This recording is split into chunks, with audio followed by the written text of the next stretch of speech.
কবরে গেলে মাটির চাপ কেমনে সহ্য করবি রে গোলাম? একটা মশার কামড় সইতে পারো না, একটা মশায় কামড় দিলে তো রাতের ঘুম নষ্ট হয়ে যায়। কবরে গেলে সাপ বিচ্ছুর কামড় কেমনে সহ্য করবি? অতএব আমি বারবার ডাকি, আয় বান্দা আয়। রাতের গভীরে যখন সবাই নীরব,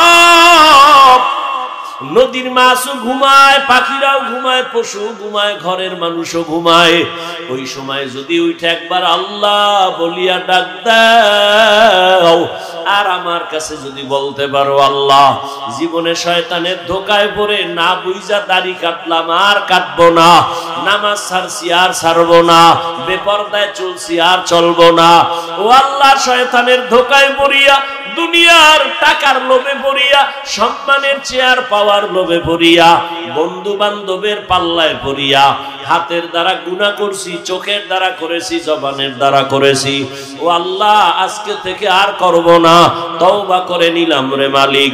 আর দাড়ি কাটবো না, নামাজ ছাড়বো না, বেপরদায় চলবো না, মা বাবার সাথে বেয়াদবি করব না, আর কোনোদিন শিক্ষক মুরব্বীদের সাথে বেয়াদবি করব না, মা বাবার দোয়া নিয়ে নবীর তরিকা মেনে চলবো।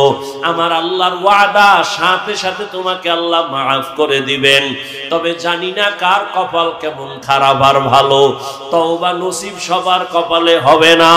ওরে আল্লাহর বান্দারাও, যুবক, স্কুলে পড়ো, কলেজে পড়ো, চাকরি করো, ব্যবসা করো, তওবার নিয়ত করো। তোর চেহারার নূর নিয়ে গেছে, তোর চেহারায় নূর নাই। 40 বছরের চেহারা নষ্ট হবে না, 20 বছর 30 বছরের মধ্যে চেহারা নষ্ট কেন? তোর চেহারা আকর্ষণ নাই কেন? তাকাইলে মায়া হয় না কেন? সারা রাত গুনাহ করেছো, কেউ দেখেনি, মোবাইলের দ্বারা আল্লাহ দেখে নাই। ঘুমের মধ্যে মরণ হয় না। মুসলমান হয়ে একটু চিন্তা কর, বেঈমানেরে বলি না, মুসলমান হয়ে চিন্তা কর তো, আজরাইল যদি আইসা দেখে তোর কানের ভেতরে গানের তার লাগানো, তুই মুসলমান হয়ে একটু চিন্তা করতো, কবরে কি জবাব দিবি? অথচ তোর মতো যুবক জীবনে মাদ্রাসায় পড়ে না, আলিফ বাতাও জানে না, স্কুল কলেজে পড়ে, 5 ওয়াক্ত নামাজি দাড়িওয়ালা, সত্য কথা বল নাই, আর কোনো ওয়াজের দরকার নাই। তোর কপালে জুতা মার, তুই দরজা বন্ধ করে তোর জুতা খুইলা তুই কপালে মার, যে আমার লাইনের যুবক স্কুলে পড়ে নামাজ পড়ে, আমি পারি না কেন?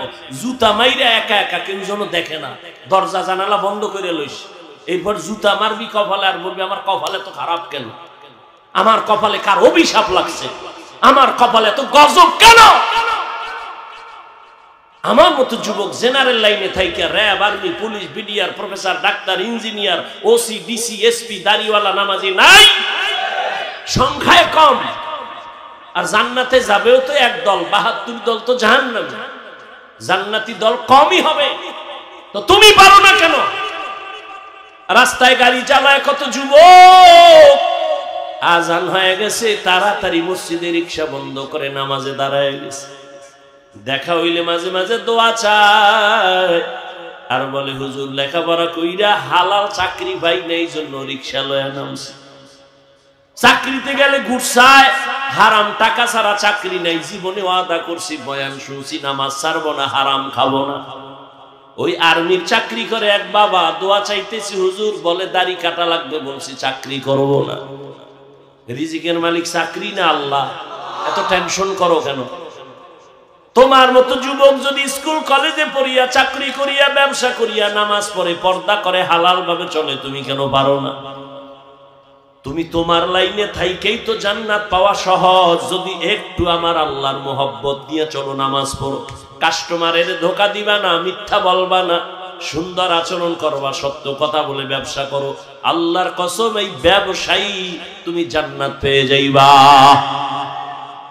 ব্যবসা করে জান্নাত পাইবা। নবী বলেন, যদি সততার সাথে ব্যবসা করো, নামাজ পড়ো, হালাল ভাবে, হারাম ভাবে না, ওই লোন উঠাইয়া দোকান, হারাম টাকা দিয়া দোকান না, তাহলে আমি মুহাম্মদ ওয়াদা করলাম, ও ব্যবসায়ী তুমি আমার সাথে জান্নাতে থাকবা। অতএব অনুরোধ করে বলি, আল্লাহ বলেন, আল্লাহর নবী বলেন, আত্তাইবু মিনাজ যামবি কামান লা যামবালা, ও বান্দা গুনাহ তো করিয়াই ফেলছো, আমি আল্লাহ তোকে জাহান্নামে দিতে চাই না, কারণ আমি আল্লাহ জানি 1 সেকেন্ডের আযাব তুই সইতে পারবি না, তুই বড় দুর্বল। দুনিয়াতে সূর্যের গরমই সইতে পারো না, কবরে গেলে মাটির চাপ কেমনে সহ্য করবি রে গোলাম? একটা মশার কামড় সইতে পারো না, একটা মশায় কামড় দিলে তো রাতের ঘুম নষ্ট হয়ে যায়, কবরে গেলে সাপ বিচ্ছুর কামড় কেমনে সহ্য করবি? অতএব আমি বারবার ডাকি, আয় বান্দা আয়। রাতের গভীরে যখন সবাই নীরব, নদীর মাছও ঘুমায়, পাখিরাও ঘুমায়, পশু ঘুমায়, ঘরের মানুষও ঘুমায়, ওই সময় যদি উঠে একবার আল্লাহ বলিয়া ডাক দাও, আর আমার কাছে যদি বলতে পারো আল্লাহ জীবনে শয়তানের ধোকায় পড়ে না বুঝা দাড়ি কাটলাম আর কাটবো না, নামাজ ছাড়ছি আর ছাড়বো না, বেপরদায় চলছি আর চলবো না, ও আল্লাহ শয়তানের ধোকায় পড়িয়া, দুনিয়ার টাকার লোভে পড়িয়া, সম্মানের চেয়ার পাওয়ার লোভে পড়িয়া, বন্ধু বান্ধবের পাল্লায় পড়িয়া, হাতের দ্বারা গুনাহ করছি, চোখের দ্বারা করেছি, জবানের দ্বারা করেছি, ও আল্লাহ আজকে থেকে আর করব না, তওবা করে নিলাম রে মালিক, আর দাড়ি কাটবো না, নামাজ ছাড়বো না, বেপরদায় চলবো না, মা বাবার সাথে বেয়াদবি করব না, আর কোনোদিন শিক্ষক মুরব্বীদের সাথে বেয়াদবি করব না, মা বাবার দোয়া নিয়ে নবীর তরিকা মেনে চলবো। আমার আল্লাহর ওয়াদা, সাথে সাথে তোমাকে আল্লাহ মাফ করে দিবেন। তবে জানি না কার কপাল কেমন খারাপ আর ভালো, তওবা নসিব সবার কপালে হবে না। ওরে আল্লাহর বান্দারাও, যুবক, স্কুলে পড়ো, কলেজে পড়ো, চাকরি করো, ব্যবসা করো, তওবার নিয়ত করো। রিজিকের মালিক আমার আল্লাহ, হায়াতের মালিক আল্লাহ, সম্মানের মালিক আল্লাহ। ওই আল্লাহর উপরে ভরসা করিয়া লেখাপড়া করো, চাকরি করো, নামাজ ছাড়বা না, স্কুলে পড়ো, যাই করো, আর নামাজ ছাড়বা না, বেপরদায় চলবা না। ও পর্দার আড়ালের মা বোনেরা, আপনার মতো কত মা এখন এই সমাজে আছে, নামাজ ছাড়ে না, বেপরদায় চলে না, মোবাইলে চরিত্র বিক্রি করে না, স্বামীর মাল নষ্ট করে না, সন্তানকে আদর্শওয়ালা বানানোর মেহনত করে। ও মা বোনেরা, আপনারা কেন পারবেন না? এখনো সময় আছে, তওবা করেন, আপনার সন্তানের ডাক্তার বানায় যান, তবে আদর্শ ডাক্তার বানাইয়েন। যদি বেয়াদবি চরিত্রহীন ডাক্তার বানায় দেন, সন্তান ডাক্তার হইয়াও তাসলিমার মতো জুতার বাড়ি খায় পালানো ছাড়া পথ থাকবে না। অতএব এমন একটা সন্তান রেখে যান, আদর্শ ডাক্তার হবে, আদর্শ ইঞ্জিনিয়ার হবে, নামাজ পড়িয়া মা বাবার জন্য কোরআন তেলাওয়াত করে দোয়া করবে। ও বুড়া বাবাজিরা, তওবা করেন। আপনার মতো কত বৃদ্ধা মানুষ নামাজে গিয়া, মসজিদে গিয়া নামাজ পড়ে ছাড়ে না, আপনি কেন পারবেন না? এখনো সময় আছে, তওবা করেন, অন্তর থেকে তওবা করেন। মরিয়া গেলে যাব, আর গুনাহ করব না, নামাজ ছাড়ব না, বেপরদায় চলব না, দাড়ি কাটব না, মা বাবার দোয়া নিয়া, শিক্ষকের দোয়া নিয়া, উলামায়ে কেরামের পরামর্শ নিয়া নবীজির তরিকায় চলব। আল্লাহ আমাদের সবাইকে খাঁটি তওবাওয়ালা জীবন দান করেন। যাদের অন্তর তৈরি আছে, মুনাফিকি অন্তরে নাই, এমন খাঁটি তওবা যারা করার নিয়ত করেছেন, দুটো হাত আল্লাহকে দেখায়া দেন।